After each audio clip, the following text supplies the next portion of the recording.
Discuss करेंगे lecture second international trade का। तो आइए शुरू करते हैं।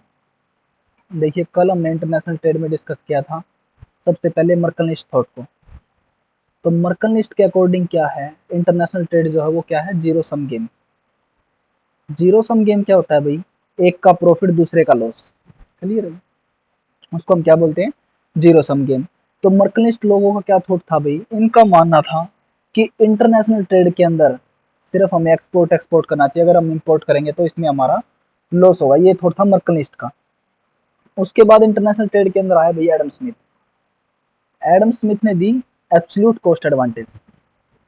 कौन सी थ्योरी दी इंटरनेशनल ट्रेड की, एब्सोल्यूट कॉस्ट एडवांटेज। तो absolute cost advantage, absolute cost का मतलब क्या होता है, सबसे पहले जो इनपुट में साफ दिखाई दे। यानी कि वो कल एग्जांपल बताया था ना आपको कि एक व्यक्ति तो है 1 केजी कोयले से 10 केजी पानी गर्म करता है, और एक व्यक्ति है जो 500 ग्राम कोयले से 10 केजी पानी गर्म करता है। तो किसकी एब्सोल्यूट कॉस्ट एडवांटेज है कोयले से पानी गर्म करने में, बी पर्सन की। क्यों, क्योंकि वो 500 ग्राम से 10 केजी पानी गर्म कर रहा है भाई। तो एब्सोल्यूट कॉस्ट एडवांटेज का मतलब होता है जो इनपुट में साफ दिखाई दे। क्लियर है।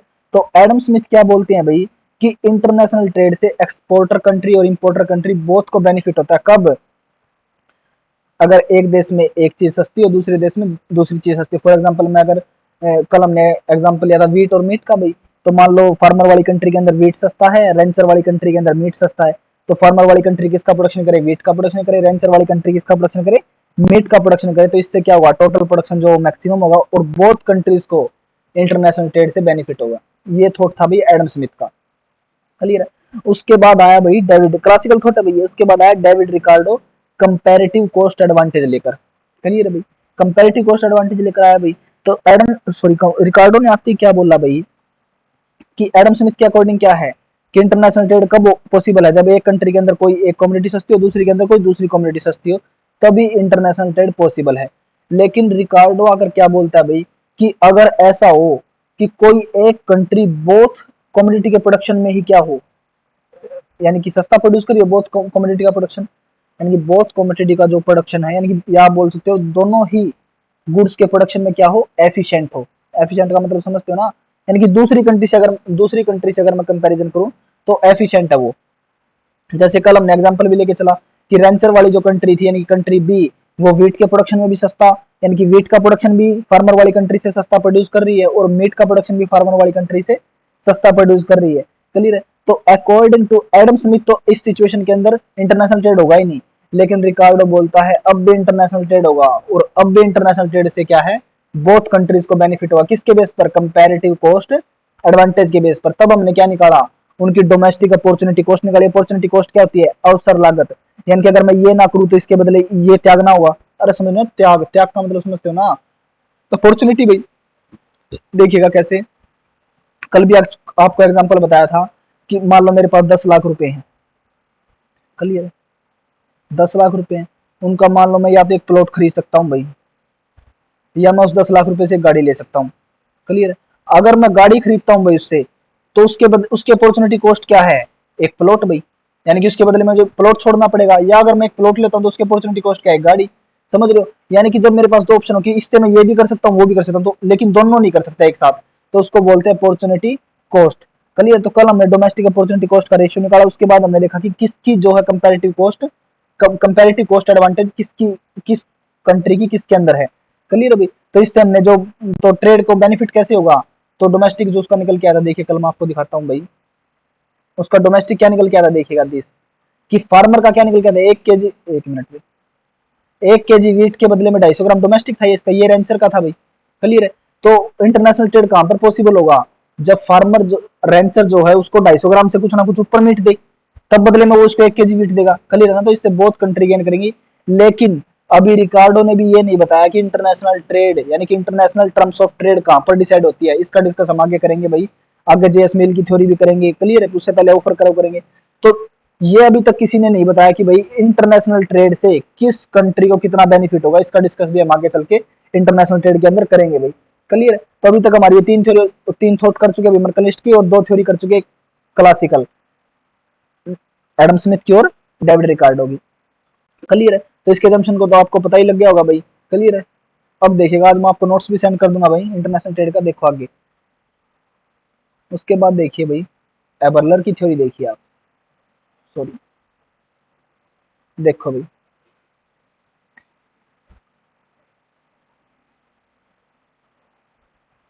हैबरलर अपॉर्चुनिटी कॉस्ट थ्योरी,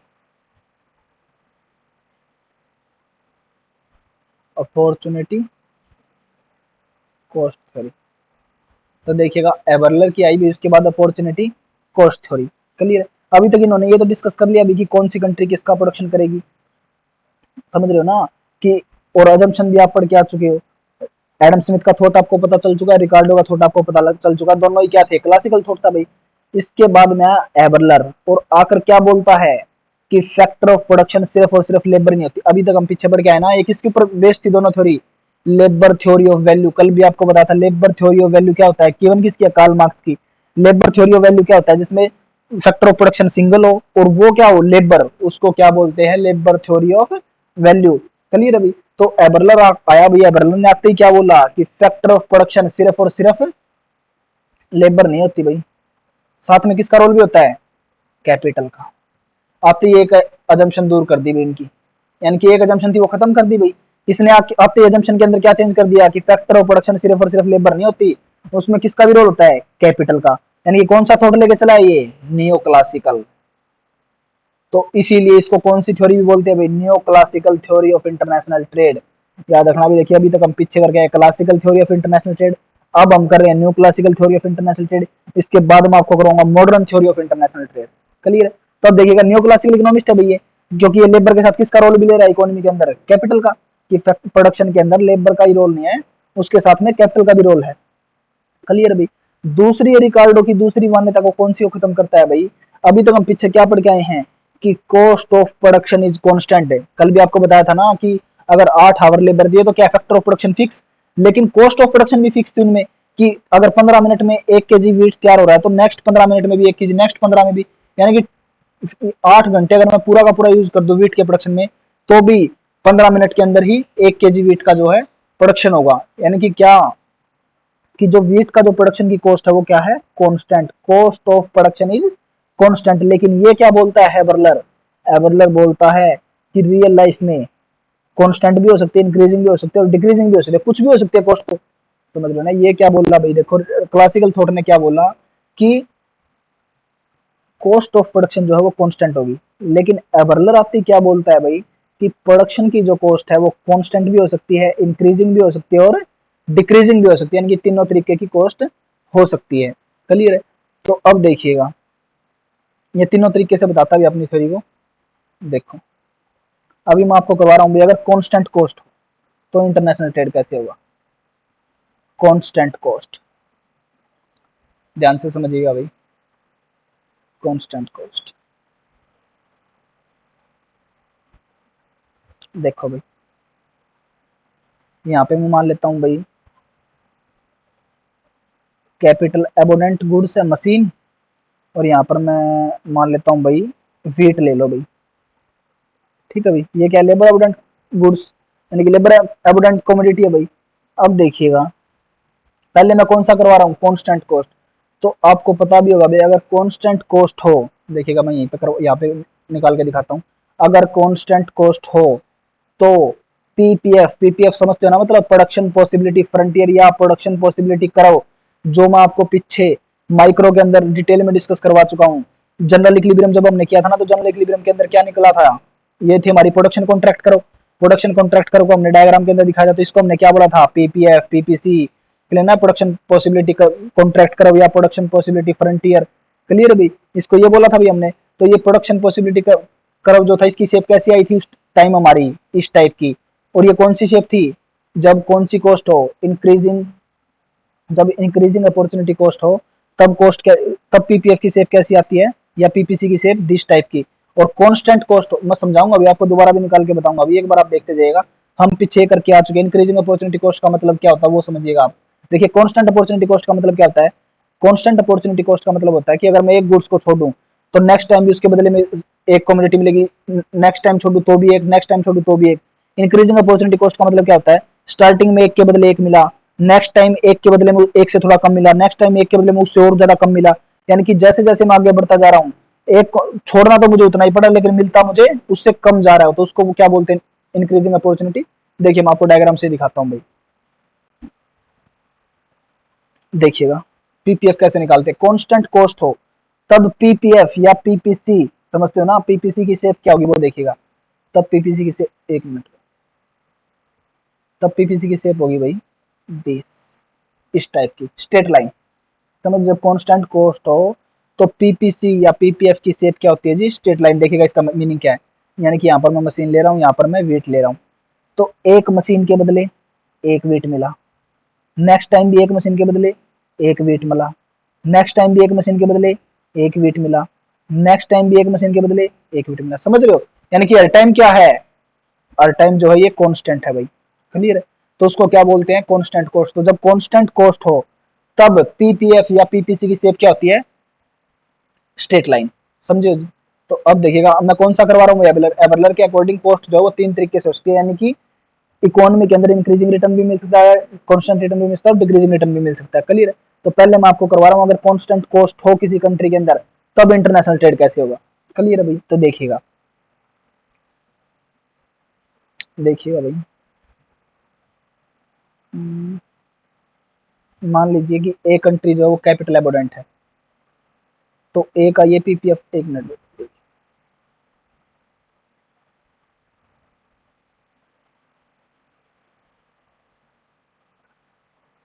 ए कंट्री का पीपीएफ मैं कलर चेंज कर रहा हूँ भाई, ब्लू ले लेता हूँ।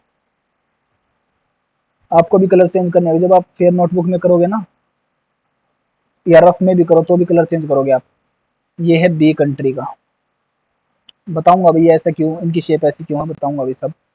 बी बी, देखिएगा ए, ये देखिएगा ये क्या है, ए कंट्री का, ए क्या है, ए कंट्री का प्रोडक्शन पॉसिबिलिटी फ्रंटेरिया प्रोडक्शन पॉसिबिलिटी करो, पीपीसी। देखिएगा ए कंट्री क्या कैपिटल, मैं मान लिया कि ए कंट्री के अंदर क्या कैपिटल ज्यादा, तो इसलिए ए कंट्री तो क्या है, ए कंट्री के अंदर कैपिटल के रिसोर्सेज ज्यादा हैं और लेबर कम है। बी कंट्री मैंने मान लिया कि लेबर एबोडेंट है, तो लेबर एबोडेंट का मतलब समझते हो भाई, लेबर का ज्यादा होना कंट्री के अंदर। कैपिटल एबोडेंट का मतलब होता है कैपिटल का ज्यादा होना, क्लियर है। तो अगर बी कंट्री लेबर एबोडेंट में मान लेता हूं तो उसके अंदर लेबर ज्यादा है, क्लियर है। इसका भी हम आगे थ्योरी करेंगे ना, नेक्स्ट जो मॉडर्न थ्योरी करेंगे वो बताएगा भी ऐसा क्यों होता है कि एक कंट्री के अंदर एक सस्ता एक महंगा, वो डिस्कस करेंगे, देखते जाइए आप। अब देखिएगा, ये सिचुएशन हो गया, आपको पीपीएफ की शेप पता ही लग गया भाई, इस टाइप की होती है, क्लियर है। तो अब देखिएगा, अब मैं बना रहा हूँ भाई international trade line, international trade line का भी कलर चेंज कर देता हूँ भाई, देखिएगा ये है भाई इंटरनेशनल ट्रेड लाइन। बताऊंगा अब इंटरनेशनल ट्रेड लाइन ये या ऐसे क्यों आई भाई, देखिएगा। अब एक चीज देखिएगा, अगर एबरलर क्या बोलता है भाई, कि अगर कांस्टेंट अपॉर्चुनिटी कॉस्ट है, अगर कांस्टेंट अपॉर्चुनिटी कॉस्ट है, एक मिनट भाई दोबारा देखिएगा, इसको स्ट्रेट लाइन ले लेते हैं, एक मिनट,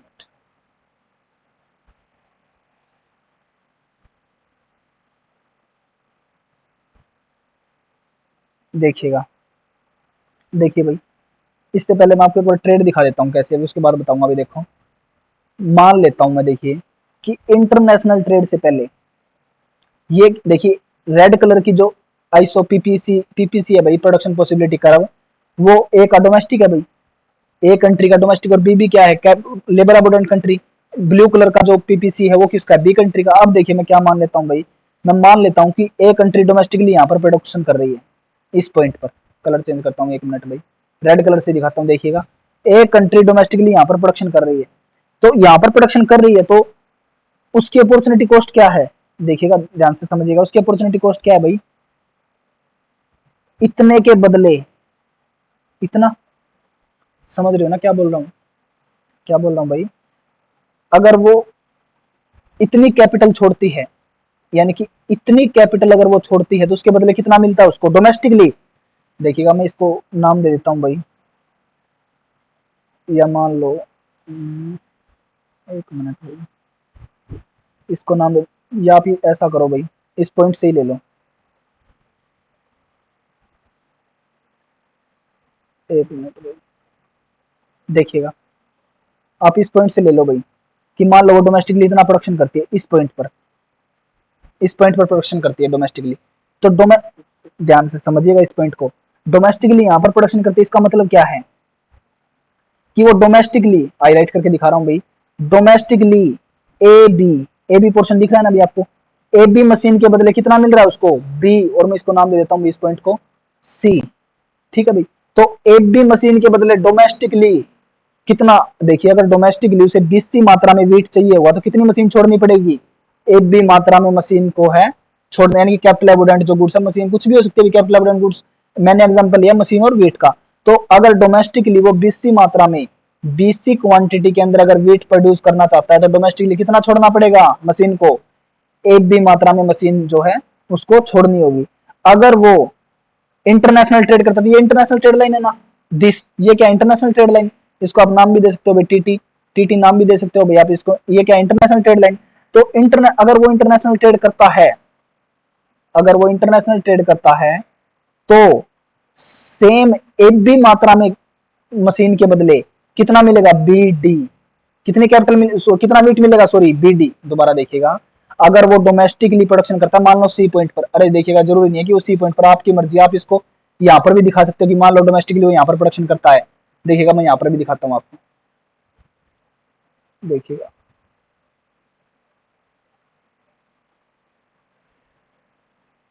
देखिएगा भाई,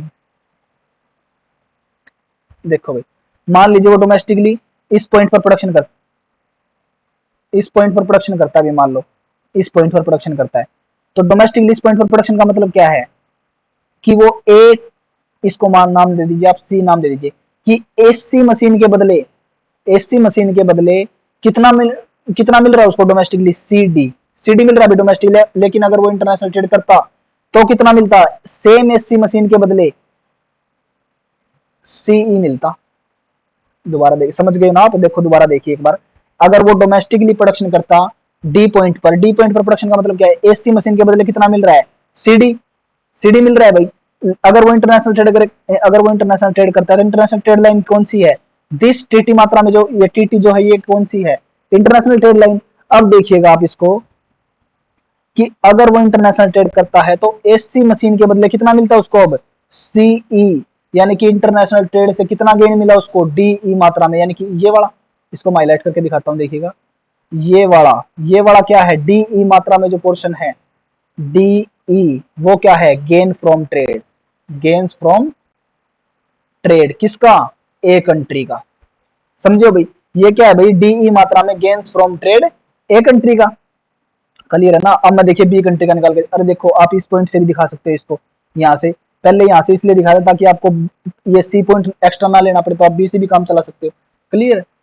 तो आपकी मर्जी भी, आप कहीं से भी टच करवा सकते हो, ठीक है भाई, कोई रट्टा नहीं मारना आपको किसी चीज का। देखिएगा अब यहाँ पे देखिएगा बी कंट्री का कोई भी पॉइंट ले लो अपनी मर्जी से, मान लो मैं ये पॉइंट ले लेता हूँ, ब्लू कलर का यूज करता हूँ, देखिए मान लो मैं ये पॉइंट ले लेता हूँ कि बी कंट्री अगर क्या है लेबर एबोडेंट है, तो बी कंट्री अगर डोमेस्टिकली प्रोडक्शन करती है तो वो क्या इतने के बदले, इसको नाम दे दो भाई, आपको भी बी डी नाम दे, एफ नाम दे दो, बी एफ मात्रा में या एफ बी मात्रा में वीट के बदले कितना मिल रहा है उसको domestically F S, F S मात्रा में कैपिटल मिल रही है, अरे समझ पा रहे हो ना। अगर वो एफ बी छोड़ता है, एफ बी मात्रा में गेहूं छोड़ता है, तो उसके बदले में एस एफ मात्रा में मशीन, एस एफ मात्रा में मशीन मिल रही है उसको डोमेस्टिकली, क्योंकि उसका डोमेस्टिक है भाई, उसका डोमेस्टिक पीपीसी है भाई। एक मिनट भाई, देखिएगा एस को मैं थोड़ा यहाँ पे दिखाता हूँ, क्लियर है भाई। तो डोमेस्टिकली उसको एफ बी वीट के बदले में एस एफ मात्रा में क्या मिल रहा है भाई मशीन, लेकिन अगर वो इंटरनेशनल ट्रेड करता है तो कितना मिलेगा उसको, इतना, इंटरनेशनल ट्रेड लाइन पर टच कर जाएगा भाई, यानी कि अगर वो इंटरनेशनल ट्रेड करता है तो उसको बी बी एफ के बदले में कितना मिलेगा एफ पी, एफ पी, समझ रहे हो भाई, यानी कि डोमेस्टिक से कितना ज्यादा, यानी कि इंटरनेशनल ट्रेड के बाद कितना फायदा हुआ एसपी, एसपी मात्रा में फायदा हो गया इंटरनेशनल ट्रेड के बाद, यानी कि ये क्या है गेन्स फ्रॉम ट्रेड, एसपी जो है वो क्या है गेन्स फ्रॉम ट्रेड किसका बी कंट्री का, गेन्स फ्रॉम ट्रेड किसका बी कंट्री का, समझो भाई, समझो ना, गेन्स फ्रॉम ट्रेड निकालना समझ गए, अगर कांस्टेंट कॉस्ट हो तो, अगर कांस्टेंट कॉस्ट हो तो ए कंट्री का गेन फ्रॉम ट्रेड कैसे होगा, B country gain international trade से गेन कैसे करेगी। अब देखिए टीटी यानी कि इंटरनेशनल ट्रेड लाइन की शेप ऐसी क्यों है, अब उसके ऊपर भी बात करते हैं। हम देखिएगा, देखिए कि अभी हम अपॉर्चुनिटी कॉस्ट कर रहे हैं, अभी कब, जब कॉस्ट क्या हो, कांस्टेंट। क्लियर, तो पीपीएफ की शेप तो आपको क्लियर है भाई। तो एवलर क्या बोलता है भाई कि अगर बोथ कंट्री की अपॉर्चुनिटी कॉस्ट सेम हो, देखिएगा बोथ कंट्री की अपॉर्चुनिटी कॉस्ट सेम का मतलब क्या है कि अगर कि ए कंट्री के अंदर भी 2 मशीन के बदले 1 वीट मिल रहा है और ए कंट्री के अंदर भी 1 वीट के बदले 2 मशीन मिल रही है, वो डोमेस्टिकली बात कर रहा हूं उनकी। अरे देखिए अगर घरेलू अनुपात उनका ऐसा हो कि ए कंट्री क्या मान लो ये है, ये बी कंट्री का है, देखिएगा अगर नेट के अंदर क्वेश्चन पूछ लेता है कि अगर सेम अपॉर्चुनिटी कॉस्ट हो किसी भी कंट्री के अंदर तो इंटरनेशनल ट्रेड पॉसिबल है, नहीं, नहीं पॉसिबल। क्यों नहीं पॉसिबल, अरे सोच के देखिएगा, अगर डोमेस्टिकली आपको 2 मशीन के बदले 1 क्विंटल वीट मिल रहा है और बी कंट्री को भी 1 वीट के बदले 2 मशीन मिल रही है डोमेस्टिकली, तो इंटरनेशनल ट्रेड करेंगे ही क्यों। इंटरनेशनल ट्रेड तभी पॉसिबल है जब बोथ कंट्री की डोमेस्टिक अपॉर्चुनिटी कॉस्ट क्या हो, अलग अलग।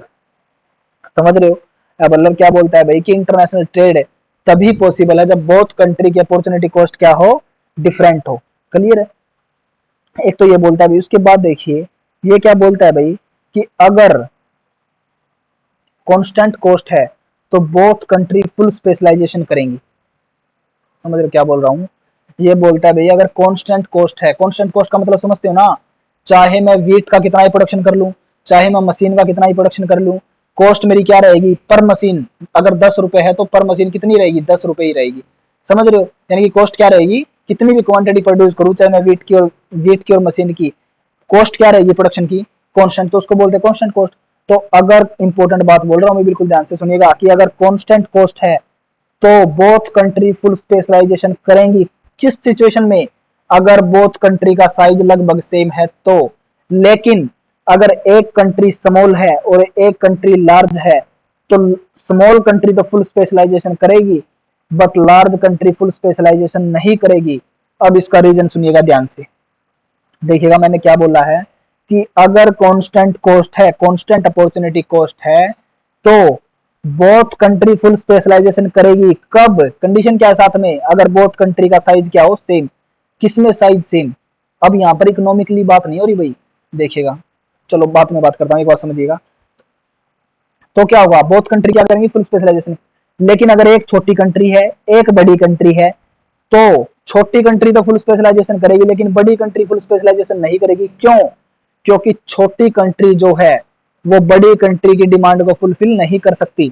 जैसे मैं एग्जांपल लेके समझाता हूँ, देखिएगा आप, मान लीजिए ए जो है छोटी कंट्री है, ए क्या कैपिटल अबंडेंट लिया ना, ए तो किसका प्रोडक्ट, एक मिनट, ए किसका प्रोडक्शन करती है अभी, मशीन का, ठीक है भाई, और बी प्रोडक्शन करता है अभी वीट का ज्यादा, मान लो स्पेशलाइजेशन करते हैं। ए क्या है, स्मॉल है, ए को मैं मान लेता हूँ स्मॉल कंट्री, ठीक है जी, छोटी कंट्री, और बी क्या है, लार्ज कंट्री। अब देखिएगा ए तो फुल स्पेशलाइजेशन कर लेगी, क्यों कर लेगी ये फुल स्पेशलाइजेशन, क्योंकि फुल स्पेशलाइजेशन का मतलब समझते हो ना आप कि सारा का सारा किसका प्रोडक्शन कर लेगी, वो मशीन का। और इंटरनेशनल ट्रेड से क्या करेगी, मशीन देगी, उसके बदले में वीट जितना उसको चाहिए वो ले लेगी। समझ रहे हो, क्योंकि क्यों, क्योंकि वो तो एक छोटी कंट्री है, तो छोटी कंट्री की डिमांड को बड़ी कंट्री तो फुलफिल कर देगी। लेकिन बड़ी कंट्री की तो डिमांड बहुत ज्यादा मशीन है और इसको तो बहुत ज्यादा मात्रा में मशीन चाहिए, तो छोटी कंट्री के अंदर तो छोटी कंट्री इतनी ज्यादा मात्रा में मशीन प्रोड्यूस नहीं कर सकती, और करेगी भी तो इसको एक्सपोर्ट नहीं करेगी वीट के बदले। क्यों, क्योंकि उसको इतना वीट नहीं चाहिए। समझ रहे हो ना मैं क्या बोलना चाहता हूँ, दोबारा देखिएगा कि अगर एक कंट्री स्मॉल है और एक लार्ज है तो जो लार्ज कंट्री है वो कब तक स्पेशलाइजेशन करेगी, वो तब तक स्पेशलाइजेशन करेगी तब तक स्मॉल, जब तक स्मॉल कंट्री उसकी डिमांड को फुलफिल कर सके। देख जैसे एग्जांपल लेता हूँ कि मैं ए जो स्मॉल कंट्री है इसको भाई 5 kg वीट चाहिए सिर्फ, ठीक है, और वो आ जाता है 5 मशीन के बदले, आ जाता है इंटरनेशनल ट्रेड से। तो वो कितना प्रोडक्शन करेगी, मान लो 10 मशीन का कर लेती है, 5 उसको डोमेस्टिक यूज के लिए चाहिए मशीन, और 5 kg एक्सपोर्ट कर देती है, वो उसके बदले में 5 kg वीट ले लेती है। क्लियर है। लेकिन लार्ज कंट्री के जो है उसको मान लो मशीन चाहिए भी 15। क्लियर है। तो वो स्मॉल कंट्री से इंटरनेशनल ट्रेड करके सिर्फ कितना ले सकती है, 5 मशीन का। तो 10 जो मशीन है वो उसको कहां पे प्रोड्यूस करनी होगी, डोमेस्टिकली, डोमेस्टिकली प्रोड्यूस करनी होगी भाई। अरे समझ रहे हो ना, क्यों, क्योंकि स्मॉल कंट्री जो है वो लार्ज कंट्री की डिमांड को फुलफिल नहीं कर सकती, इसलिए लार्ज कंट्री तो इंटरनेशनल ट्रेड के बाद फुल स्पेशलाइजेशन नहीं करेगी। लेकिन एक स्मॉल कंट्री अगर कांस्टेंट कॉस्ट हो तो फुल स्पेशलाइजेशन करती है, छोटी कंट्री तो फुल स्पेशलाइजेशन करती है, but large country full specialisation नहीं करती। तो इंटरनेशनल ट्रेड के बाद स्मॉल कंट्री को ज्यादा बेनिफिट होता है अगर सिचुएशन हो कॉन्स्टेंट कॉस्ट की। समझो ना भाई, छोटी कंट्री को ज्यादा बेनिफिट क्यों होगा? क्यों? क्योंकि वो तो इंटरनेशनल ट्रेड से फुल बेनिफिट उठा रही है, लेकिन लार्ज कंट्री की डिमांड को फुलफिल ही नहीं कर पा रहा स्मॉल कंट्री, इसलिए लार्ज कंट्री को तो कम बेनिफिट होगा, लेकिन स्मॉल कंट्री को ज्यादा बेनिफिट होगा इंटरनेशनल ट्रेड से। समझो जी, ये तो था कॉन्स्टेंट कॉस्ट का रोल। क्लियर है जी? अब देखिएगा इसके बाद, अगर इंक्रीजिंग अपॉर्चुनिटी कॉस्ट हो,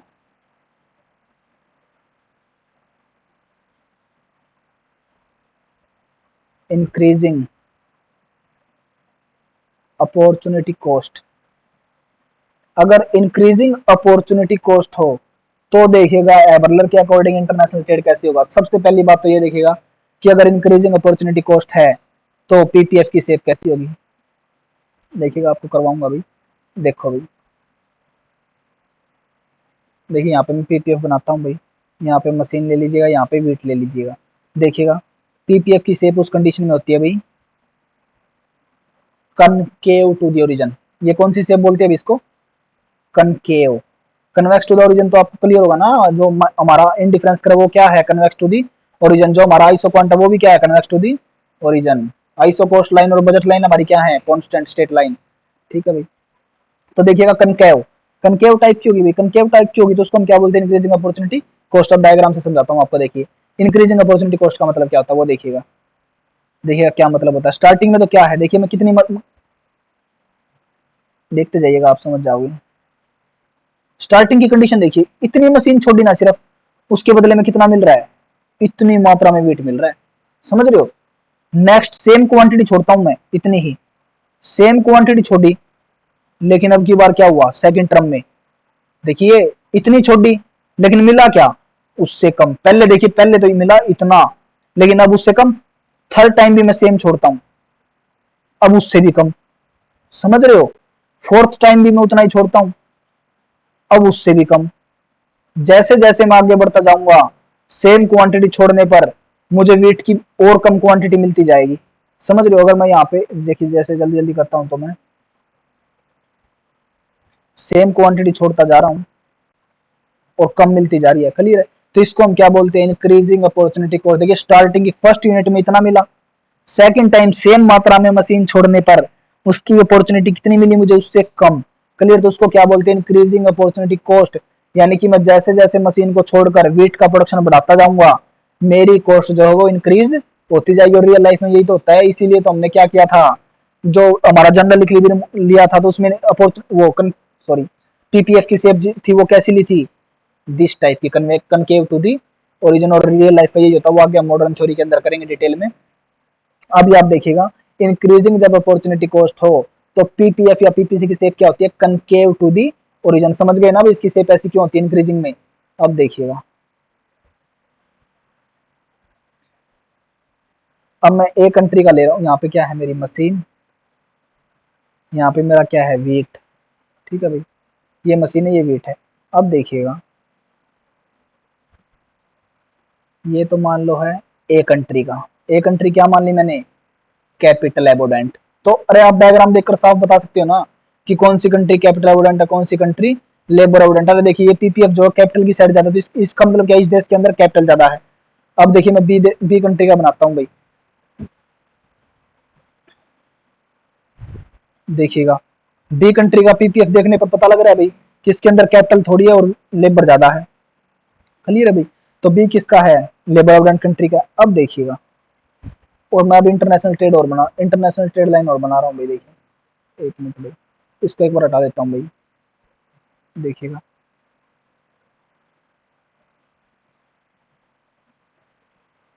जब, एक बात याद रखिएगा, जब इंक्रीजिंग अपॉर्चुनिटी कॉस्ट हो तो दोनों में से कोई भी कंट्री फुल स्पेशलाइजेशन नहीं करेगी।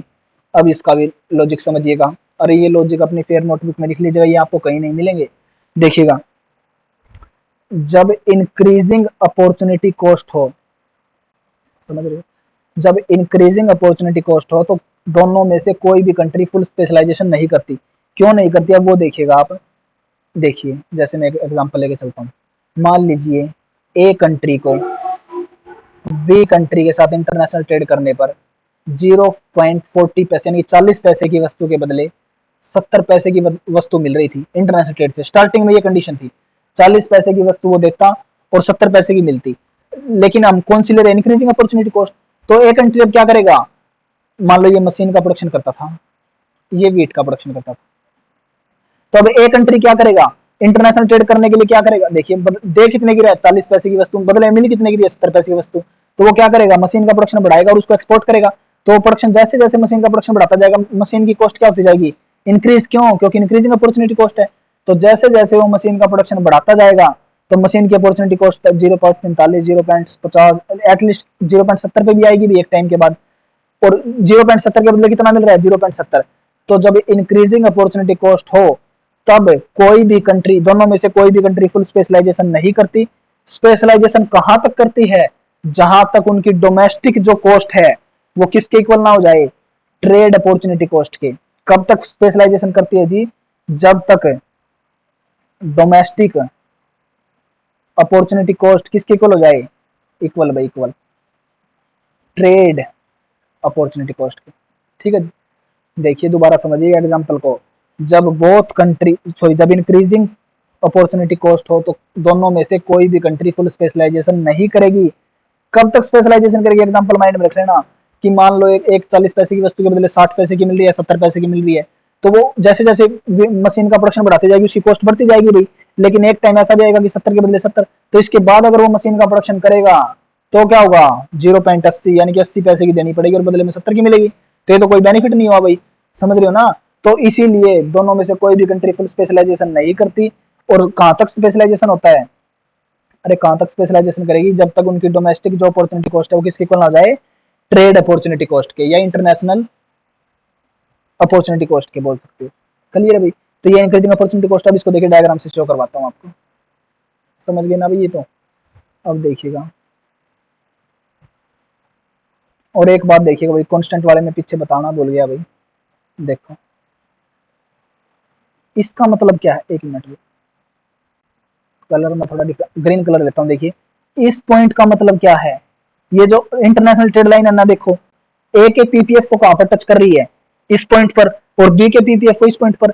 इसका मतलब समझो क्या क्या होता है, जहां पर इंटरनेशनल ट्रेड लाइन दोनों कंट्रियों के पीपीएफ को टच करती है, उसका मतलब है वो उस लेवल तक स्पेशलाइजेशन करती है। समझ रहे हो क्या, इंटरनेशनल ट्रेड लाइन को पीपीएफ को टच करने की सिस्टम क्या देखिएगा, अगर इस पॉइंट पर टच कर गई जो इंटरनेशनल ट्रेड लाइन है, वो एक कंट्री के आईएसओ सॉरी पीपीसी को इस पॉइंट पर टच कर गई, इसका मतलब है कि ये कंट्री जो है मशीन में फुल स्पेशलाइजेशन करेगी। और इस पॉइंट को B international trade line B के पीपीएफ को टच कर गई, तो इसका मतलब है बी कंट्री जो है वीट के प्रोडक्शन में फुल स्पेशलाइजेशन करिए। फुल स्पेशलाइजेशन का मतलब है बी कंट्री अपनी कंट्री के अंदर सारा का सारा वीट का प्रोडक्शन कर रही है, ए कंट्री सारा का सारा मशीन का प्रोडक्शन कर रही है। ऐसा कब पॉसिबल है, जब बोथ कंट्री क्या हो, सेम साइज की, और कौन सी कॉस्ट हो, कांस्टेंट अपॉर्चुनिटी कॉस्ट हो। लेकिन अगर इंक्रीजिंग अपॉर्चुनिटी कॉस्ट हो, तो चाहे कंट्री स्मॉल हो या लार्ज हो, कोई भी कंट्री फुल स्पेशलाइजेशन नहीं करेगी। स्पेशलाइजेशन कहां तक होगा, स्पेशलाइजेशन वहां तक होगा जहां तक उनकी डोमेस्टिक अपॉर्चुनिटी कॉस्ट इक्वल ना हो जाए इंटरनेशनल अपॉर्चुनिटी कॉस्ट के या ट्रेड अपॉर्चुनिटी कॉस्ट के। अब देखिएगा डायग्राम के अंदर, तो इसमें फुल दोनों कंट्री फुल स्पेशलाइजेशन तो करेंगी नहीं। अरे समझ रहे हो ना, तो पक्की बात है इंटरनेशनल ट्रेड जो है, इंटरनेशनल ट्रेड लाइन जो है वो ना तो इस पॉइंट पे टच करेगी ना इस पॉइंट पे टच करेगी, समझो बात को। तो अब इंटरनेशनल ट्रेड लाइन कैसे जाएगी, देखिएगा ग्रीन सी बना देता हूँ मैं इंटरनेशनल ट्रेड लाइन, देखिएगा कहीं पे भी टच करवा दो, आपकी मर्जी है, बस स्टार्टिंग पॉइंट पे टच ना करवाओ। ये करवा दिया भाई, ये टीटी मात्रा में क्या है, इंटरनेशनल ट्रेड लाइन। क्लियर भाई, इंटरनेशनल ट्रेड लाइन आ गई भाई। अब देखिएगा इसके अंदर समझिएगा गेन फ्रॉम ट्रेड कैसे निकालते हैं। इसके अंदर देखिएगा आप गेन्स फ्रॉम ट्रेड कैसे निकालते हैं। मान लीजिए आप कि ये डोमेस्टिकली प्रोडक्शन कर रहा है भाई, रेड कलर लेता हूँ, देखिएगा पहले पहले ए कंट्री का बताता हूँ कि मान लीजिए ए कंट्री जो है वो डोमेस्टिकली प्रोडक्शन कर रही है इस पॉइंट पर, समझो। तो आपको पता है प्रोडक्शन करते हैं वहां पे आइसो कॉस्ट लाइन आती है, तो भाई यहाँ पर आइसो कॉस्ट लाइन दिखा देना भाई आप। ये क्या है, आइसो कॉस्ट लाइन, ए से डिनोट कर दो भाई इसको, स्मॉल ए से। क्लियर है भाई। दोबारा देखिएगा मैं क्या मान, अरे सिर्फ मानना है भाई कि ए कंट्री, ये कंट्री का रेड वाला क्या है, ए कंट्री का पीपीएफ कौन सी है, लेबर कैपिटल अबंडेंट कंट्री है। मैं पहले बात कर रहा हूँ डोमेस्टिकली, घरेलू, कि अगर इंटरनेशनल ट्रेड हो ही ना तो क्या सिचुएशन होगी उस कंट्री के अंदर। सिचुएशन देखिएगा आप क्या होगी, ये सिचुएशन होगी। इस सिचुएशन को नाम दे देता हूं मैं A T L. A T L का मतलब देखिए 80 मात्रा में मशीन छोड़, यहाँ पे क्या है भाई मशीन, सॉरी यहाँ पे देखिए इसको नोट कीजिएगा, मशीन वर्टिकल पर मशीन लिया और नीचे वेट लिया है भाई, ठीक है भाई। तो इसका मीनिंग देखिएगा आप क्या है कि 80 मशीन के बदले 80 मात्रा में मशीन के बदले डोमेस्टिकली कितना वेट मिल रहा है इसको, टीएल मात्रा में वेट मिल रहा है, समझ रहे हो ना। अरे डोमेस्टिकली क्या बात कर रहा हूं मैं, 80 मात्रा में अगर वो क्या छोड़ती है, मशीन छोड़ती है, तो कितनी मात्रा में, टीएल मात्रा में क्या मिलता है उसको, वेट। लेकिन अगर वो इंटरनेशनल ट्रेड करता है तो उसको 80 मात्रा में मशीन छोड़ने पर, अरे अगर हम कंपैरिजन करेंगे तो सेम पॉइंट से करते हैं भाई, ताकि ये पता लगे कि डोमेस्टिकली तो इतने के बदले इतना मिल रहा है, लेकिन आफ्टर इंटरनेशनल ट्रेड पे कैसे होगा, इसको इंटरनेशनल ट्रेड लाइन से टच करवा दो भाई, ये करवा दिया इंटरनेशनल ट्रेड लाइन से टच। यहाँ पर इस पॉइंट को नाम दे दीजिए पी, क्लियर है। तो ये इंटरनेशनल ट्रेड लाइन, तो after international trade a country domestically तो कितना ले रही थी 80 के बदले टीएल, लेकिन आफ्टर इंटरनेशनल ट्रेड सेम मात्रा में मशीन के बदले यानी कि 80 मात्रा मशीन के बदले इंटरनेशनल ट्रेड से कितना मिल रहा है, टीपी। टीपी यानी कितना ज्यादा, एलपी मात्रा में ज्यादा, यानी कि एलपी जो है ये क्या है, गेन्स फ्रॉम ट्रेड, किसका, ए कंट्री का, समझे जी। यानी कि जो ये एलपी जो है मेरा, ये क्या है, गेन्स फ्रॉम ट्रेड, किसका भाई, ए कंट्री का, gains from trade A country का, समझो जी। इसी तरीके से बी का दिखा दो भाई, अरे कुछ मुश्किल नहीं है, डायग्राम बिल्कुल इजी है, क्लियर। अब बी का देखिएगा, बी का देखिएगा, बी का क्या करो, यहाँ पे टच करवा दो भाई। मान लो एक आइसोकोस्ट लाइन डोमेस्टिकली प्रोडक्शन मान लो यहाँ पे कर रही थी, इसको बीबी नाम दे दो भाई, स्मॉल बीबी, क्लियर है भाई। ये क्या स्मॉल बीबी क्या है, बी कंट्री का आइसोकोस्ट लाइन, तो ये डोमेस्टिकली मान लो यहाँ पर प्रोडक्शन कर रहे थे, डोमेस्टिकली यहाँ पर प्रोडक्शन का मतलब क्या है, देखिएगा डोमेस्टिकली यहाँ पर प्रोडक्शन का मतलब क्या है भाई, इसको नाम दीजिएगा आप, फॉर एग्जांपल इसको नाम देता हूँ मैं भाई बी एफ नाम दे दी, या एस नाम दे दीजिएगा, बी एस, बी एस, और इसको नाम दे दीजिएगा आप एन, एन नाम दे दीजिएगा। देखिएगा इसका मतलब क्या है, इसका मतलब है कि भाई वो डोमेस्टिकली बी एस मात्रा में वीट के बदले कितना ले रहा है, एस एन मात्रा में क्या ले रहा है भाई, कैपिटल, समझ रहे हो, डोमेस्टिकली। लेकिन आफ्टर इंटरनेशनल ट्रेड यहाँ पर टच करेगा, इस इंटरनेशनल ट्रेड लाइन को टच कर जाएगा। आफ्टर इंटरनेशनल ट्रेड एन, इसको नाम दे दीजिए आप जी, जी नाम दे दीजिए, कुछ भी नाम दे दीजिए, आपकी मर्जी है। तो after international trade B S मात्रा में वेट के बदले कितना मिल रहा है, एस जी, एस जी मिल रहा है भाई। तो ये एन एस मात्रा में जो अमाउंट है ये क्या है, गेन्स फ्रॉम ट्रेड, किसका, बी कंट्री का, आफ्टर इंटरनेशनल ट्रेड, समझ गए जी। ये था इंक्रीजिंग अपॉर्चुनिटी कॉस्ट के मामले में। अब देखिएगा अगर डिक्रीजिंग अपॉर्चुनिटी कॉस्ट, देखिएगा भाई डिक्रीजिंग अपॉर्चुनिटी कॉस्ट, देखिएगा डिक्रीजिंग अपॉर्चुनिटी कॉस्ट, अगर डिक्रीजिंग अपॉर्चुनिटी कॉस्ट हो तो सबसे पहला काम तो हमारा पीपीएफ की शेप निकालना भाई।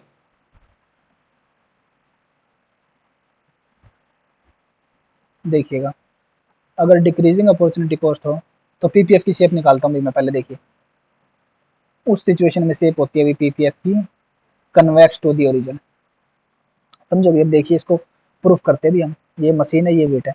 स्टार्टिंग में देखिए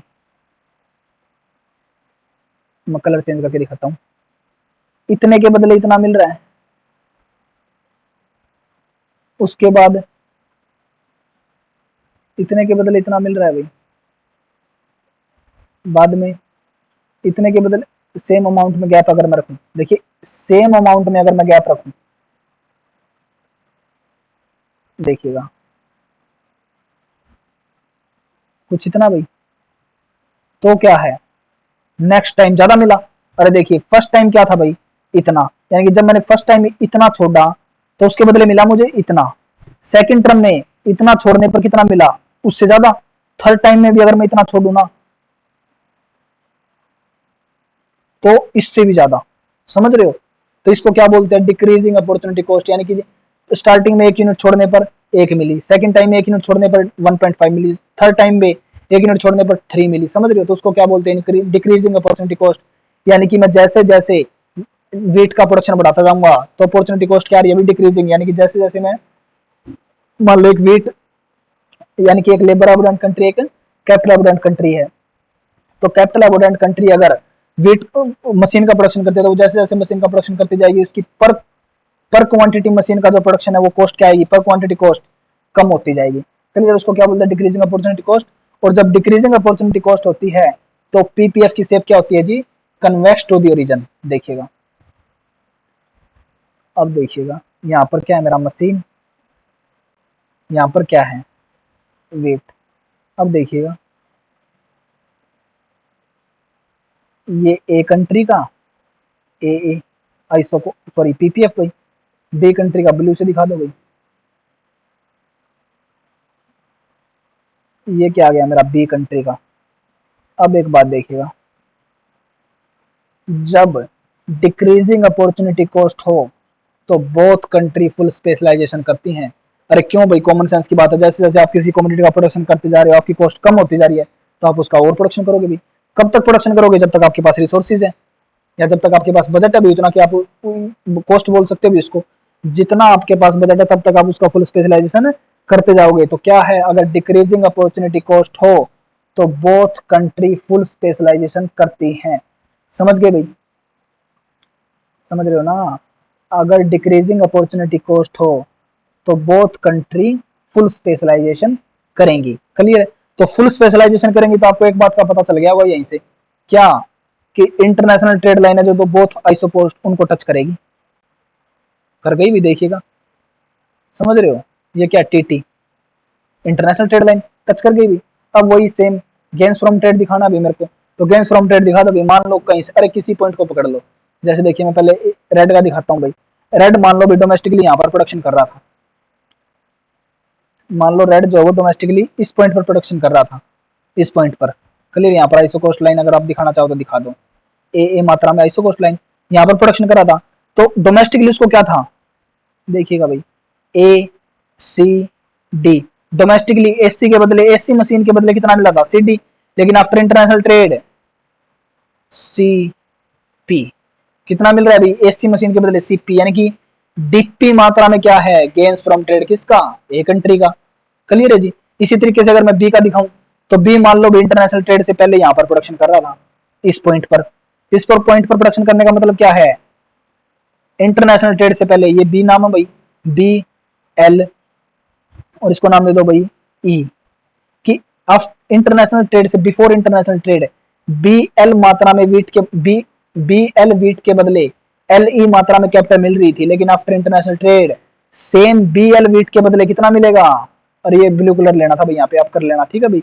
तो कितना मिलेगा, एल एस। एल एस तो यानी कि ई एस मात्रा में क्या है, गेन्स फ्रॉम ट्रेड किसका, बी कंट्री का।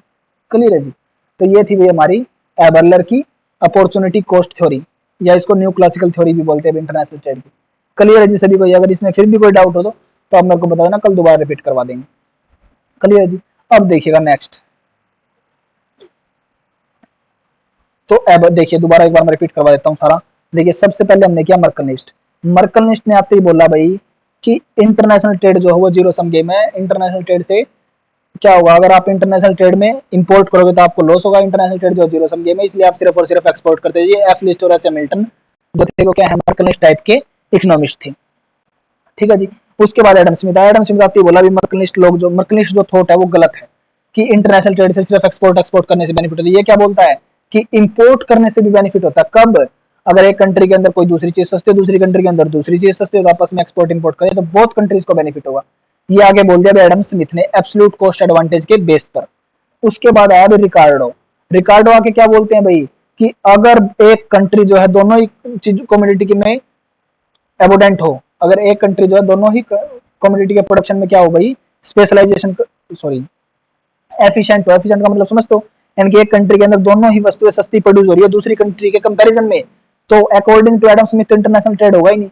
लेकिन रिकार्डो बोलता है कि तब भी इंटरनेशनल ट्रेड होगा, किसके बेस पर, वो क्या नाम था उसका, कंपैरेटिव कॉस्ट एडवांटेज के बेस पर। तो उसके लिए हमने क्या किया, डोमेस्टिक अपॉर्चुनिटी कॉस्ट निकाला भी उसका, डोमेस्टिक अपॉर्चुनिटी कॉस्ट निकाली भी इनकी, डोमेस्टिक अपॉर्चुनिटी कॉस्ट में उनका रेशियो निकाला भाई कि 1 kg के बदले इतना मिल रहा है, 2 kg के बदले इतना मिल रहा है। क्लियर भाई। तो उसके बाद किसके बेस पर इंटरनेशनल ट्रेड हुआ, कंपैरेटिव कॉस्ट एडवांटेज, इससे क्या हुआ, गेन फ्रॉम ट्रेड करेंगे बोथ कंट्री।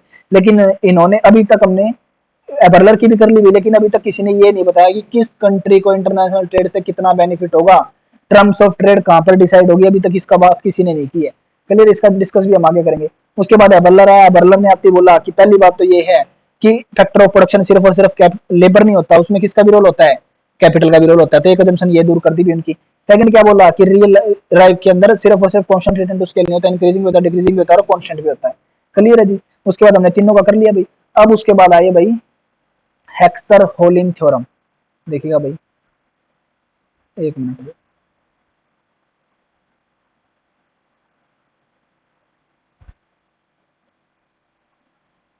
देखिए हेक्सर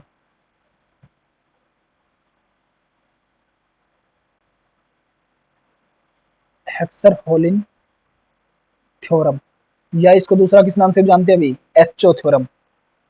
एचओ थ्योरम, या इसको आप बोल सकते हो भाई modern theory of international trade. Modern theory, या आप इसको बोल सकते हो भाई, क्या नाम था भाई वो, फैक्टर एंडोमेंट।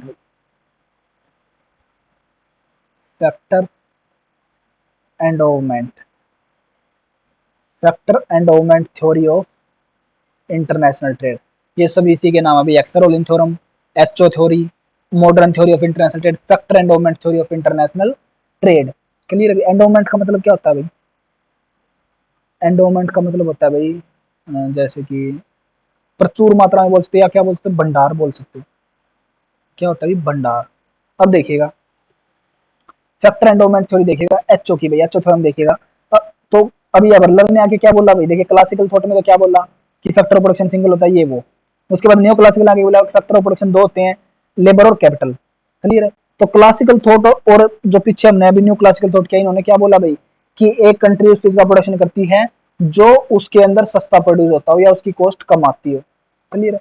लेकिन पीछे किसी ने ये नहीं बताया भाई कि ये कॉस्ट कम क्यों आती है। इसके बारे में डिस्कस किसने किया, एक्सर-ओलिन ने। एक्सर-ओलिन ने क्या बताया कि जो ये एक कंट्री जो है वो लेबर एबोडेंट होती है, दूसरी कंट्री जो वो कैपिटल एबोडेंट होती है, वो क्यों होती है, यानी कि एक देश के अंदर कैपिटल सस्ती क्यों होती है, दूसरे देश के अंदर लेबर सस्ती क्यों होती है, ऐसा किस वजह से होता है।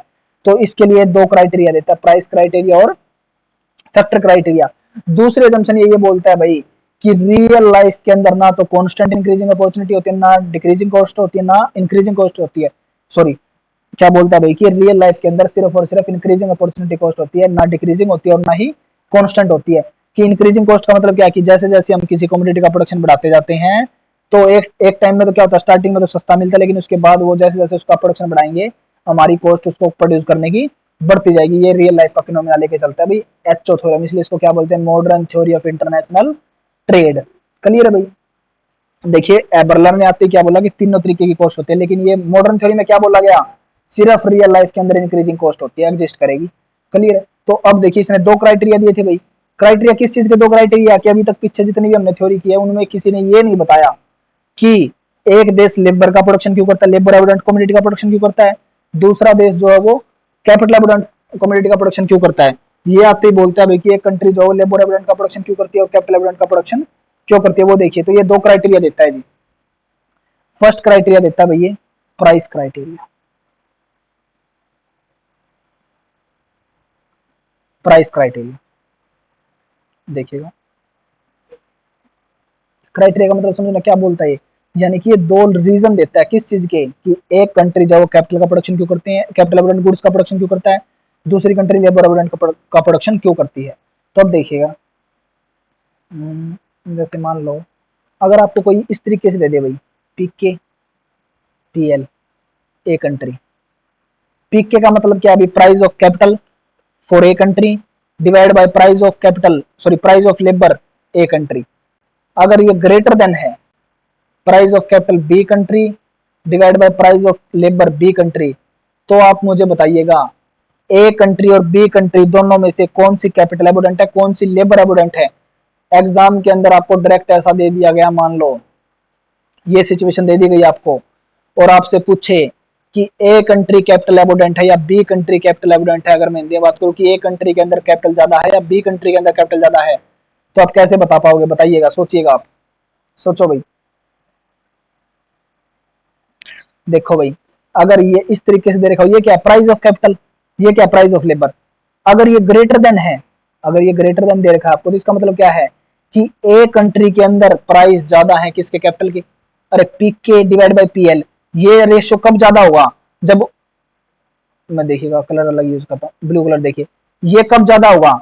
अरे P K A divide by P L A, ये रेशियो कब ज्यादा होगा? जब ऊपर वाली वैल्यू ज्यादा और नीचे वाली वैल्यू छोटी। ऊपर वाली वैल्यू ज्यादा का मतलब क्या है? प्राइस ऑफ कैपिटल ज्यादा है किसके अंदर, ए कंट्री के अंदर। किसके कंपैरिजन में? बी कंट्री के कंपैरिजन में। इसका मतलब क्या हुआ कि ए कंट्री के अंदर जो है वो कैपिटल महंगी है, और कैपिटल महंगी होने का मतलब क्या है कि ए कंट्री जो है वो लेबर एबोडेंट है, और बी कंट्री जो है वो कैपिटल एबोडेंट है। कैपिटल एबोडेंट का मतलब कैपिटल उसके अंदर प्रचुर मात्रा में है, और ए कंट्री के अंदर जो है लेबर प्रचुर मात्रा में। दोबारा देखिएगा क्या बोल रहा हूँ, प्राइस क्राइटेरिया में क्या बात करता है। अगर इस तरीके से आपको दे रखा है और आपसे कोई पूछ ले कि ए कंट्री लेबर एबोडेंट है या बी कंट्री लेबर एबोडेंट है, तो आप कैसे बताओगे? कि देखिए, अगर ये सिचुएशन है तो P K A divide by P L, ये रेशियो, ये ग्रेटर कब होगा भाई?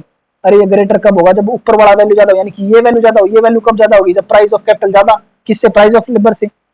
अरे ये पी के ज्यादा, ये टोटल वैल्यू जब ज्यादा होगी, जब ऊपर वाला तो ज्यादा, नीचे वाली वैल्यू छोटी। हम कंपैरिजन किसके साथ कर रहे हैं? बी कंट्री के साथ। और ये इससे छोटा कब हो सकता है कि कैपिटल तो इससे कम, कैपिटल का प्राइस तो इससे कम हो और लेबर का प्राइस इससे ज्यादा हो। समझ रहे हो? तो इसका मतलब आप क्या समझे इससे कि ए कंट्री के अंदर क्या है, कैपिटल के प्राइस ज्यादा। इसका मतलब क्या है? और ए कंट्री के अंदर देखिए सिचुएशन देखिए, ए कंट्री के अंदर कैपिटल के प्राइस तो ज्यादा लेकिन लेबर के प्राइस कम। तो इसका मतलब क्या? लेबर उसमें सस्ते। लेबर सस्ती का मतलब क्या? लेबर जो है प्रचुर मात्रा में है।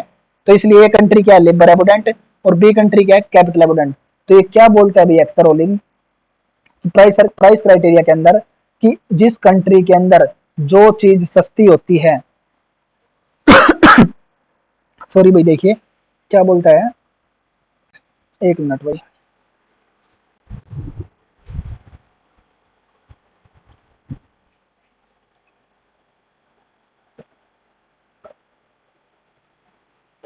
देखिएगा क्या बोलता है भैया, कि अगर price of capital A country divide by price of labour A country, कि अगर ए कंट्री के अंदर कैपिटल का प्राइस ज्यादा है, लेबर का प्राइस कम है, तो इसका मतलब क्या है? वो लेबर एबोडेंट कंट्री है। और वो किस चीज का प्रोडक्शन करेगी? लेबर एबोडेंट कॉमोडिटी का। किसका प्रोडक्शन करेगी जी? लेबर एबोडेंट कॉमोडिटी का। क्लियर है जी? ठीक है भैया, अब इसको मैं डायग्राम से दिखाता हूँ, देखिएगा।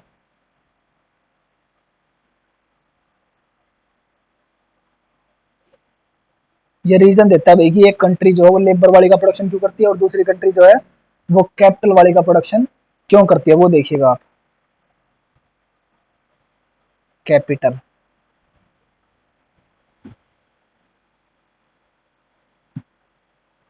लेबर। अच्छा जी, मान लीजिए ये है ए कंट्री की आइसो कोस्ट लाइन। ठीक है जी, आइसो कोस्ट लाइन दिखाइए भाई। ए कंट्री, ये कंट्री हमारी क्या? लेबर एबोडेंट, तो लेबर वाली साइड ज्यादा कर दिया अभी। और बी कंट्री हमारी क्या? कैपिटल एबोडेंट। तो ये बी कंट्री की आइसो कोस्ट लाइन दिखा रहा हूँ भाई मैं, देखिएगा। ये है भी, मान लो बी कंट्री की आइसो कोस्ट लाइन। ठीक है जी, बी कंट्री की isocost line. A country की isocost line blue, B country की आइसो कोस्ट लाइन क्या ना है भाई? ये आइसो कोस्ट लाइन। लिख लेना कभी इसको, सोचो आप। पीपीएफ, ये पीपीएफ नहीं है, क्या है ये? Isocost line. ठीक है जी, अब देखिएगा, मान लीजिए कि मैं पहले ए कंट्री की बात करता हूँ, ये देखा हूँ। मान लो बी कंट्री प्रोडक्शन कर रही है भाई, जैसे कि यहाँ पे मान लीजिए, या पहले ए कंट्री का दिखा रहा हूँ भाई, पहले देखिएगा। मान लीजिए ए कंट्री प्रोडक्शन कर रही है इस पॉइंट पर, ए पॉइंट पर। ये क्या है? Iso quant.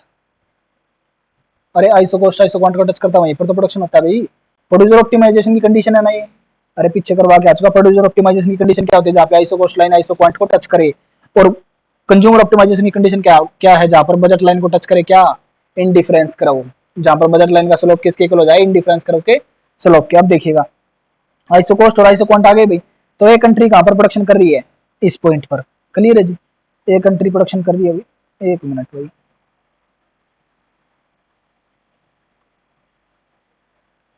एक कंट्री अगर इस पर प्रोडक्शन करें, बी कंट्री का और दिखा देता हूँ, मान लीजिए मैं,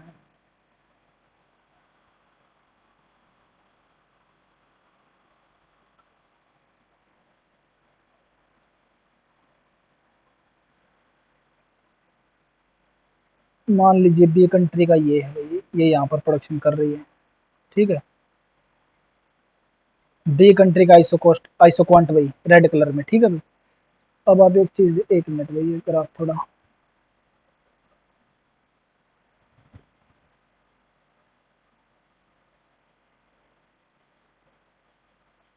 देखिएगा भाई,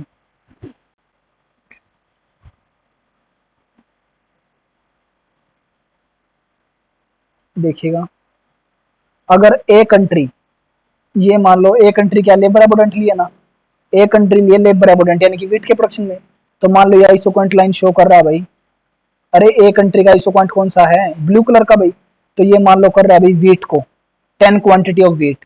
और रेड कलर का आइसोक्वांट किसका है, कैपिटल अबोडेंट कंट्री यानी बी का, और ये मान लो प्रोडक्शन कर रहा है भाई मशीन का, कितनी मशीन का, 10 क्वांटिटी मशीन का, ठीक है भाई। तो ये क्वांटिटी को शो करते हैं ना आइसो क्वांट जो है। अब देखिएगा, और हायर आइसो क्वांट की हायर लेवल ऑफ प्रोडक्शन। अब मैं ब्लू से दिखा रहा हूँ भाई, मान लीजिए, देखिए अगर मैं रेशियो की बात करूं, दिस ए कंट्री 10 वीट या क्विंटल में ले लीजिए, 10 क्विंटल वीट का प्रोडक्शन कितने फैक्टर ऑफ प्रोडक्शन से कर रही है, अरे देखिएगा कितने फैक्टर ऑफ प्रोडक्शन से कर रही है भाई, नाम दे दीजिएगा इसको, A L A C. A L मात्रा में क्या, A L, sorry, A L मात्रा में तो क्या है, कैपिटल, समझ रहे हो ना आप, या आप इस साइड से लीजिएगा, देखिए हाईलाइट कर रहा हूँ इसको मैं। ओ सी मात्रा में क्या है, कैपिटल, ओ सी मात्रा में क्या कैपिटल का यूज कर रहा है, और ओ एल मात्रा में क्या लेबर का यूज कर रहा है भाई, अरे समझ रहे हो ना। 10 क्वांटिटी वीट प्रोड्यूस करने के लिए एक कंट्री कितने फैक्टर ऑफ प्रोडक्शन का यूज कर रही है, ओ सी मात्रा में कैपिटल और ओ एल मात्रा में लेबर, क्लियर है जी। अगर यही कंट्री यानी कि एक कंट्री जो है, अगर वो मशीन का प्रोडक्शन करे तो उसको कितने कम्युनिटी चाहिए, सॉरी कितने फैक्टर ऑफ प्रोडक्शन चाहिए, इसको अगर मैं इस आइसो क्वांट से टच करवाऊं, करवा दिया भाई, इस आइसो क्वांट से टच, सॉरी इसको ऊपर की साइड टच करवाएंगे भाई हम, देखिएगा इसको अगर मैं मशीन प्रोड्यूस करनी है, अगर एक कंट्री जो है वीट छोड़कर मशीन का प्रोडक्शन करे तो उसको कितने फैक्टर लगेंगे वो देखिएगा, देखिएगा इतनी मात्रा में। इसका मतलब क्या हुआ कि अगर एक कंट्री वीट का प्रोडक्शन छोड़कर अगर वो मशीन का प्रोडक्शन करे तो उसको कितने फैक्टर ऑफ प्रोडक्शन लगेंगे, ओ एल मात्रा में तो लेबर, और ओ डी मात्रा में किसका, या सी वन ही नाम दे लीजिएगा इसको, ओ डी ओ सी वन मात्रा में किसका, कैपिटल की जरूरत होगी। यानी कि अगर एक कंट्री को मशीन का प्रोडक्शन करना है, एक मिनट पे देखिएगा, अगर एक कंट्री को मशीन का प्रोडक्शन करना है तो कितनी मात्रा में एक्स्ट्रा कैपिटल की जरूरत होगी, सी सी वन मात्रा में, अरे ये देख रहे हो ना आप, सी सी वन मात्रा में एक्स्ट्रा कैपिटल की जरूरत होगी, क्लियर है भाई। अगर मैं इस डायग्राम को और कॉम्प्लिकेटेड करूं, देखिएगा कई जगह पे आपको इस तरीके से भी डायग्राम मिलेगा, देखिए मैं दिखा देता हूँ, इस या आइसो कोस्ट लाइन है ना जो, वो शिफ्ट कर जाएगी किसकी, ए कंट्री की। अगर ए कंट्री जो है वो लेबर अबोडेंट कंट्री है, लेकिन अगर लेबर अबोडेंट कंट्री मशीन का प्रोडक्शन यानी कैपिटल अबोडेंट कमोडिटी का प्रोडक्शन करती है तो उसको फैक्टर ऑफ प्रोडक्शन ज्यादा यूज करने होंगे अपने, यानी कि उसको ज्यादा आइसो कोस्ट की हायर आइसो कोस्ट लाइन पर जाना होगा, क्लियर। तो इसको आप ऐसे भी सकते, लेकिन आप ऐसे रहने दो भाई, इससे आपको पजल हो जाओगे, क्लियर है भाई। तो ऐसे ही देखो इसको, इसी तरीके से अगर मैं बी कंट्री का दिखाऊं, देखिएगा आपको, बी कंट्री मान लो डोमेस्टिकली प्रोडक्शन कर रही है, रेड कलर से दिखाता हूँ, देखिए बी कंट्री मान लीजिए डोमेस्टिकली प्रोडक्शन कर रही है, ऐसे भाई, क्लियर। इसका मतलब क्या है कि ये नाम दे दीजिए टी, ये नाम दे दीजिए एन, ओ एन मात्रा में तो किसका यूज कर रही है, कैपिटल का, और ओ टी मात्रा में किसका यूज कर रही है, लेबर का, क्लियर है ना। किसके प्रोडक्शन में, 10 मशीन के प्रोडक्शन में बी कंट्री जो है ओ एन मात्रा में तो किसका प्रोडक्शन करी है, लेबर सॉरी कैपिटल का, और ओटी मात्रा में लेबर का। अगर बी कंट्री जो कि कैपिटल एबोडेंट है, अगर वो लेबर एबोडेंट कम्युनिटी का प्रोडक्शन करे, यानी कि वो वीट का प्रोडक्शन करे, तो 10 क्वांटिटी वीट का प्रोडक्शन करने में उसको कितने रिसोर्सेज की जरूरत होगी, ओ एन मात्रा में तो कैपिटल, और ओ टी वन मात्रा में लेबर, यानी कि टी1 मात्रा में जो है एक्स्ट्रा लेबर की जरूरत होगी। और वो कंट्री को क्या है, कैपिटल एबोडेंट, यानी कि लेबर तो उसके अंदर पहले ही महंगी है, तो उसको जो है वीट का प्रोडक्शन करना बहुत ज्यादा महंगा पड़ेगा। इसीलिए एक्सर रोलिंग बोलता है कि प्राइस क्राइटेरिया के अंदर क्या बोलता है भाई, कि जिस कंट्री के अंदर जो कम्युनिटी यानी कि जिस फैक्टर ऑफ प्रोडक्शन के प्राइस सस्ते होते हैं वो उसी चीज का प्रोडक्शन करती है। अगर वो दूसरी कम्युनिटी का प्रोडक्शन करेगी तो वो उसके अंदर वो उसको ज्यादा कॉस्टली पड़ेगा। क्लियर भाई, तो ये तो था इसका प्राइस क्राइटेरिया भाई। अब देखिएगा सेकंड, सेकंड दिया भाई इसने physical criteria. Physical criteria, physical criteria देखिएगा इसका क्या था भाई। फिजिकल क्राइटेरिया में क्या बोलता है भाई, देखिए प्राइस क्राइटेरिया में हमने क्या लिया था, price of capital and labour, लेकिन फिजिकल क्राइटेरिया में हम लेते हैं quantity of capital and labour, के बाई एल।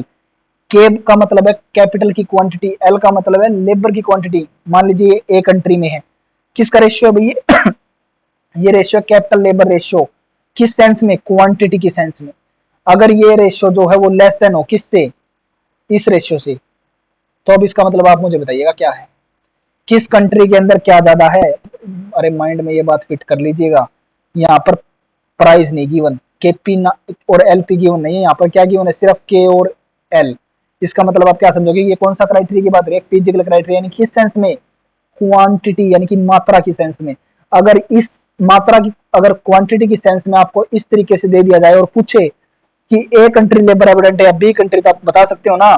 देखिएगा के by L, K by L ratio क्या है, लेस देन है किससे, के बाई एल बी कंट्री वाले रेशियो। अरे देखिए ये वाला जो है वो लेस देन है ना किससे, इससे, इससे लेस देन है भाई। इसका मतलब क्या समझते हो आप, ये छोटा कब हो सकता है, यानी कैपिटल, कैपिटल की मात्रा कम हो, लेबर की मात्रा ज्यादा हो, तभी ये वैल्यू छोटी हो सकती है। अरे ये वैल्यू कम छोटी हो सकती है जब कैपिटल की मात्रा तो कम हो और लेबर की ज्यादा हो, ऊपर वाली वैल्यू छोटी और नीचे वाली वैल्यू बड़ी। क्लियर है, यानी इसका मतलब क्या समझे आप, एक कंट्री के अंदर क्या है, कैपिटल तो कम है, एक कंट्री के अंदर लेबर ज्यादा है, किसके कंपैरिजन में, बी कंट्री के। अब बी कंट्री देखिए ग्रेटर देन कैसे हो गई भाई, कि कैपिटल की तो क्या है क्वांटिटी ज्यादा है और लेबर की क्वांटिटी क्या है, कम है। अरे कैपिटल की क्वांटिटी ज्यादा यानी कि ऊपर वाली वैल्यू ज्यादा और नीचे वाली वैल्यू छोटी, तो ही टोटल वैल्यू बड़ी आएगी। क्लियर है भाई, इसलिए बी कंट्री के अंदर क्या ज्यादा है, कैपिटल, और ए कंट्री के अंदर क्या ज्यादा है, लेबर। क्लियर है ना भैया, देखकर आप बता सकते हो ना कि ये कंट्री कैपिटल एबोडेंट है या बी कंट्री। अब देखिएगा तो क्या बोलता है एक्सट्रोलिन इसके अंदर भी, कि अगर अगर दो कंट्री हैं, किसी के अंदर लेबर ज्यादा, जैसे इंडिया का है, लेबर एबोडेंट कंट्री है भाई, इंडिया के अंदर क्या है, लेबर ज्यादा है, मशीनरी कम है, तो इंडिया क्या है, एक लेबर एबोडेंट कंट्री। अब देखिएगा आप, इसको भी मैं डायग्राम से अगर दिखाऊं, देखो भाई, यहाँ पे भाई मशीन, यहाँ पर वेट, देखिएगा ए क्या है भाई हमारी, क्या एग्जांपल लिया भाई हमने अभी, ए तो है हमारी कैपिटल एबोडेंट सॉरी लेबर एबोडेंट कंट्री, और बी क्या है हमारी कैपिटल एबोडेंट। तो बी हमारी क्या कैपिटल एबोडेंट, तो मैं पहले बी को दिखा देता हूँ, कैपिटल एबोडेंट कंट्री का पीपीएफ, और पीपीएफ की शेप क्या होगी इसके अंदर, कनकेव टू द ओरिजिन। क्यों, क्योंकि अक्सर रोलिंग थ्योरम क्या बोलती है कि रियल लाइफ के अंदर कौन सी कॉस्ट होती है, इंक्रीजिंग अपॉर्चुनिटी कॉस्ट होती है। क्लियर है जी, तो ये हो गया अभी बी बी आइसो सॉरी वो पीपीएफ भाई, और ब्लू कलर से दिखा दिया भाई ए कंट्री का पीपीएफ, ये क्या है, लेबर एबोडेंट कंट्री। ठीक है भाई, एक मिनट भाई थोड़ा डायग्राम अच्छे से बनाते हैं, देखिएगा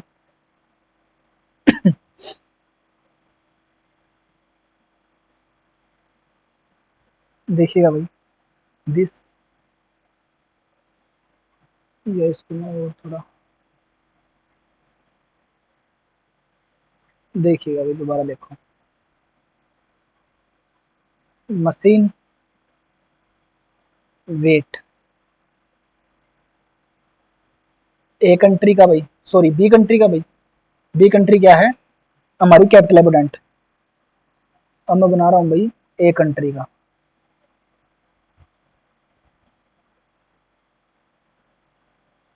ए कंट्री का, तो देखिएगा क्या बोलता है भाई डायग्राम के अंदर, अगर देखिए मैं एक 45 डिग्री से अगर कोई लाइन खींच दूं,